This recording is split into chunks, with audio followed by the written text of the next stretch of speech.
Hello friends, আজ নিয়ে চলে এসেছি ধনিয়া ডিমের রেসিপি। তো ধনেপাতা আমি বেটে নিয়েছি আর ডিম নিয়ে নিয়েছি। ডিমগুলো আমি সেদ্ধ করার জন্য কড়াতে দিয়ে দিয়েছি আর সেদ্ধ হয়ে গেছে, নামিয়ে নিয়েছি। এবার এর মধ্যে নুন আর হলুদ দিয়ে ডিমগুলোকে আমি মাঝখান থেকে চ্যালা করে নিয়েছি, তাহলে ভাজতেও সুবিধা হবে, খেতেও ভালো লাগবে। এটা আমি ভালো করে ভেজে নিলাম ডিমগুলো। এবার কড়ার মধ্যে আমি ডিমগুলো ভেজে তুলে নেব। তারপরে কড়ার মধ্যে দিয়ে দেবো হচ্ছে কি পেঁয়াজ কুচি, আদা রসুন বাটা, টমেটো বাটা আর পেঁয়াজ বাটা। এটা ভালো করে দিয়ে দেব।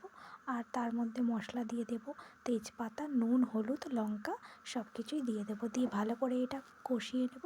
তারপরে এই ধনে পাতাটাই দিয়ে দেব, পুরো ধনে পাতাটা দিয়ে দেব এর মধ্যে। আর এটা হচ্ছে কি ধনিয়া ডিমের রেসিপি, সেজন্য একটু সবুজ সবুজ কালারের হবে। তো জলটা আমার ফুটেই উঠেছে। তো এর মধ্যে আমি ডিমটা দিয়ে ভালো করে নাড়িয়ে চাড়িয়ে কষিয়ে নেব। তো মোটামুটি আমার রেডি হয়ে গেছে। এটা আবার ঢেলে নিলাম। ভালো লাগলে একটা সাবস্ক্রাইব করে